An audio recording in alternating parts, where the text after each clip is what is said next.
महाराणा प्रताप की मूर्ति के साथ का अपमान रहा। आप किस तरीके से देखते हैं इस पूरी घटना पर को और खासकर समाजवादी पार्टी के लीडर्स के व्यवहार को कैसे देखते हैं? समाजवादी पार्टी और कांग्रेस पार्टी के लोग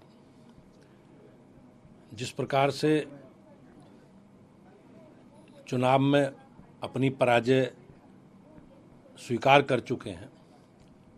तो कहीं ना कहीं ये लोग हार और कुंठा के कारण इस प्रकार की बयानबाजी कर रहे हैं।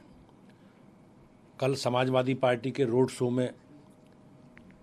जो श्रीमती डिम्पल यादव जी के समर्थन में अखिलेश जी की मौजूदगी में निकाला गया मैनपुरी में, जिस प्रकार से राष्ट्र नायक महाराणा प्रताप जी की मूर्ति पर चढ़कर इन्होंने उसे कलंकित करने का काम किया, उसे निश्चित रूप से ये निंदनीय है। महाराणा प्रताप जी ने जो हमेशा देश के लिए संघर्ष किया और मुगलों से लड़ाई लड़ते रहे, उन्होंने कभी भी मुगलों के आगे झुकने का काम नहीं किया और देश की रक्षा करने के लिए अपना सर्वोच्च जीवन लगाया। इस प्रकार के राष्ट्र नायक का अपमान कहीं ना कहीं समाजवादी पार्टी की जो तुष्टीकरण की नीति है, कांग्रेस पार्टी की तुष्टीकरण की नीति है, वोट बैंक के आधार पर इन लोगों ने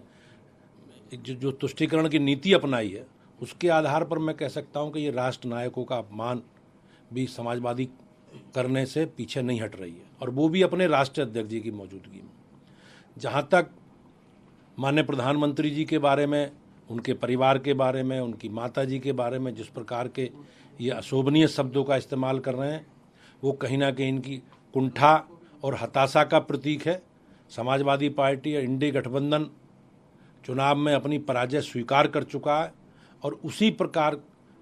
की स्थिति में ये लोग इस प्रकार की अनावश्यक बयानबाजी कर रहे हैं। इन्हें देश से माफ़ी मांगनी चाहिए, और जो इनका चरित्र है राष्ट्र नायकों के अपमान का, इन परिवारवादी दलों को निश्चित रूप से देश से माफ़ी मांगनी चाहिए। इनके सीनियर लीडर्स को किसी तरीके का कोई बयान या कोई ये परिवारवादी लोग हैं, और ये परिवार चाहे नेशनल कॉन्फ्रेंस हो, चाहे समाजवादी पार्टी हो या अन्य पार्टी परिवारवादी पार्टी हैं, ये हमेशा राष्ट्र नायकों का, राष्ट्रीय प्रतीकों का अपमान करते रही हैं,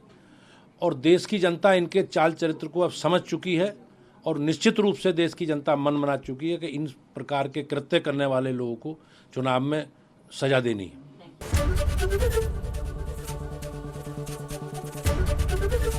एबीपी गंगा, खबर आपकी, जुबान आपकी।